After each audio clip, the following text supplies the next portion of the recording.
Hi guys, it's Thursday. We're back at home with home workouts. Flying solo this week. Hopefully next week I'll have some glamorous assistants that can help me out with a few of these videos. But let's get you cracking. I've dragged out kettlebell and dumbbell for today. You can do this workout at home with a rucksack or a bag of sand, or if you are fortunate to have kettlebells or dumbbells already, then you can crack on with that. Warm-up wise, we're going to do a minute of cardio, so it could be skipping, could be star jumps, could be running. If you've got maybe a small step you could step up and down on, something to get your heart rate going a little bit. We're then going to look at a Tabata format, so 20 seconds on, 10 seconds off, and we're going to bounce between two movements. Movement number one is going to be an RDL.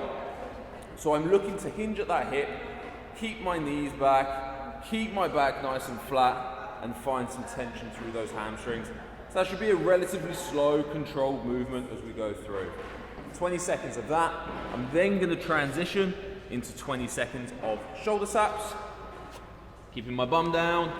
Maybe it's same hand to same shoulder, maybe it's opposite hand to opposite shoulder, taking my feet as wide as I need to make sure I can maintain control throughout. Moving on after that, we're then going to be looking at doing some sets on a 15-minute clock.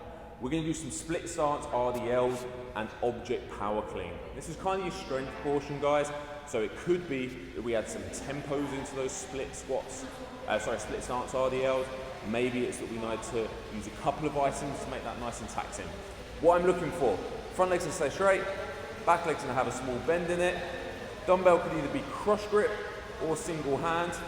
And we're looking at hinging over to make sure that nice flat back, staying in control. So 8 on one side,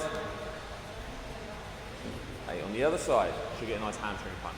We're then going to look at 10 object power cleans. So if it's my dumbbell, it could come from between the legs. Maybe it comes from outside the legs. They're both from the hang. Maybe it comes from the floor.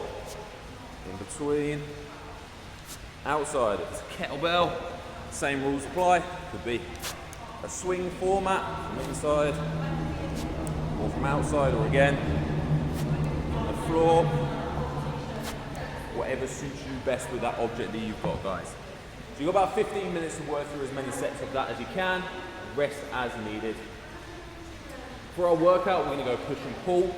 It's going to be an EMOM, so every minute on the minute for 15 minutes.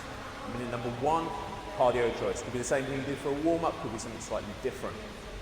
Minute number two, we're going to go Russian kettlebell swings. So if we've got a kettlebell, sweet, hip hinging, just looking to come up to eye height. If your kettlebell's a little bit light and you want to go single arm, sweet. If we've got a rucksack, grabbing hold of that, swinging that. If we've got a dumbbell, dumbbells work as well. Single arm, two arm. You guys know how to kettlebell swing. It's that hip hinge that we're looking for. Transfers into all that Olympic lifting and jumping that we like to do. Minute number three is going to be some push pressing. So again, it could be single arm. Maybe it's that dumbbell, dip and drive. Maybe it's a kettlebell, dip and drive. Maybe it's that rucksack, going from shoulders to overhead. If your item's a bit too heavy to do single arm, don't stress, we can make it double arm. Enjoy this one, guys. Plenty more videos to come from us.